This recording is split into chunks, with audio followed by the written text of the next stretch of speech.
assistindo a um episódio de Modern Family e me chamou a atenção uma cena típica de Halloween americano. As crianças saem fantasiadas pelas ruas pedindo doces. O Manny foi de um personagem de Mary Poppins, o primo Luke estava de diabinho e o outro amigo de jogador de beisebol. Na cena, o Manny enfrenta um conflito interno e ele recebe conselho desses amigos. Luke, fantasiado de diabinho, dá sugestões para ele seguir os seus impulsos, enquanto o outro amigo tenta guiá-lo a fazer o que é socialmente adequado. Você tem que sair com eles. Se quiser destruir sua reputação. Vai finalmente sair com garotos legais. Você tem que falar na reunião da segunda e se desculpar com todos os professores. Professores, estão mais por parasitas do setor público. Força, Manny. Seja esperto. Aventuras, festas. Mágoa, reformatório. Meninas. Mas não são do tipo que queremos. Queremos todas as garotas. Senhor Conrad! Essa cena, que parece simples, traz um dilema que já foi tratado na literatura e na psicanálise. E também frequentemente é tratado no cinema, a luta entre o bem e o mal. Um exemplo famoso é o filme Clube de Luta. Se você não assistiu ainda, eu recomendo fortemente. Nesse filme, um homem comum cria, sem perceber, uma versão de si mesmo, que faz tudo aquilo que ele reprime. Essa personagem, ela canaliza sua raiva e frustração contra a sociedade, fundando um clube secreto, que depois se transforma em um movimento caótico. No fim, ele descobre que o Tyler, esse personagem outro que surge, não era outro homem, mas parte dele mesmo.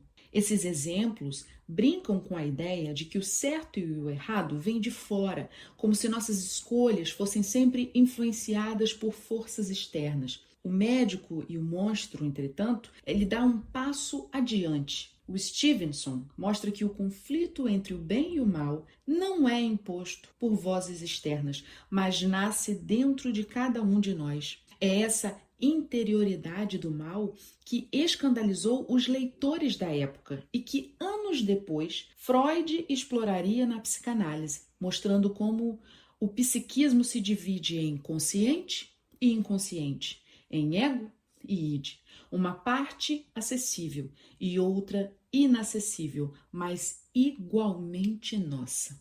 O Robert Louis Stevenson publicou essa novela em 1886 e Freud publicou seus primeiros escritos em 1893. Ou seja, o Stevenson antecipou questões sobre as quais Freud viria a se debruçar posteriormente. Durante muito tempo, religião e filosofia nos fizeram acreditar que o bem fazia parte da nossa essência, algo natural dentro de nós, enquanto o mal viria de fora como um inimigo, uma peste, um monstro ou um estrangeiro ameaçador. Para Stevenson, no entanto, o mal faz parte da natureza humana tanto quanto o bem.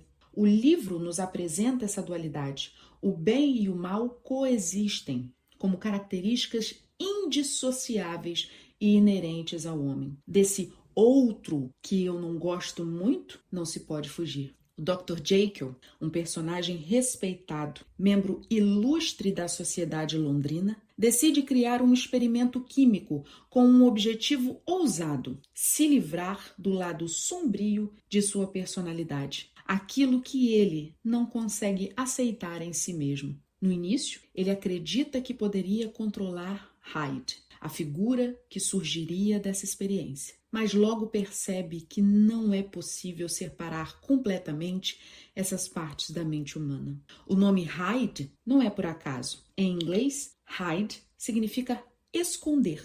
E como Freud já nos ensinou, aquilo que tentamos esconder, reprimir ou recalcar, inevitavelmente encontra uma forma de escapar. Freud disse que o eu não é senhor em sua própria casa. E se o eu não manda totalmente em si mesmo, quem é que manda? É como se existisse dentro da gente um isso, algo desconhecido, que muitas vezes está no controle das nossas ações e escolhas, mesmo sem a gente perceber. Freud chama isso de id. Ele é uma parte de nós, que a gente não consegue aceitar diretamente, mas que se mistura com o nosso eu e influencia muito o que fazemos.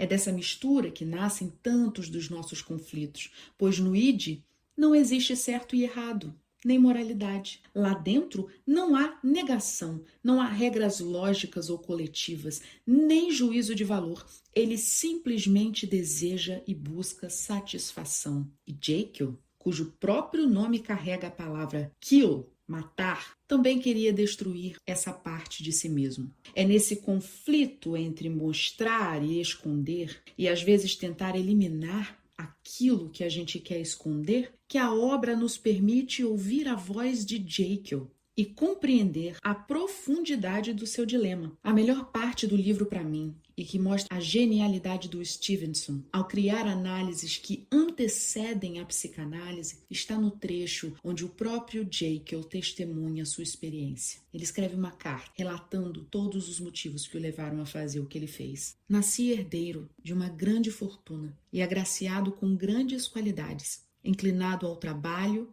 e apegado ao respeito dos sábios e bons entre meus iguais. A pior de minhas falhas foi uma certa inclinação impaciente para a vivacidade, do tipo que faz a alegria de muitos, mas que para mim era difícil de equilibrar com o desejo de mostrar ao mundo uma cabeça erguida e um semblante sério. Em função disso, eu foquei boa parte de meus prazeres. Já estava comprometido com uma profunda duplicidade de existência. Muitos homens teriam até mesmo se vangloriado dessas irregularidades que fazem de mim um culpado.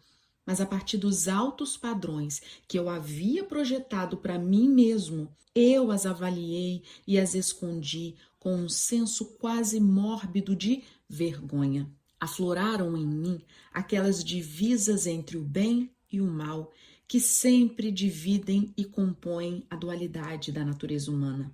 A direção de meus estudos científicos iluminou fortemente a percepção da guerra sem fim que acontecia dentro de mim. Eu me aproximei cada vez mais desta verdade, a de que o homem não é somente um, e sim dois. Outros avançarão, explorando as linhas que demarquei. Freud foi um deles. Vim a reconhecer a inteira e primitiva dualidade do homem. Compreendi que duas naturezas estavam em eterno combate pelo território da minha consciência. Gente, isso é incrível. Comecei a dedicar-me à ideia de apartar esses dois elementos. Se cada um deles pudesse habitar identidades separadas, a vida se veria livre de tudo que fosse insuportável. Mas quando se tenta derrubá-los, eles retornam. Consegui compor uma droga através da qual esses poderes seriam destronados.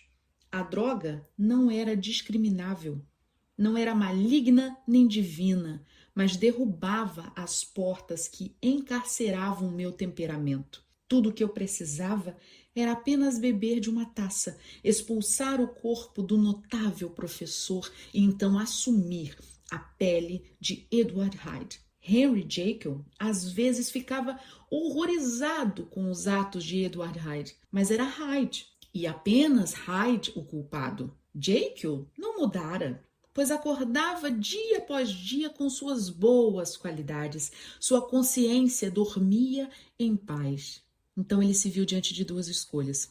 Qual dos dois ele alimentaria? Investir em Jekyll era morrer para aqueles apetites que eu secretamente fomentava. Investir em Hyde significava morrer para dezenas de interesses e aspirações, desprezado e sem qualquer amigo.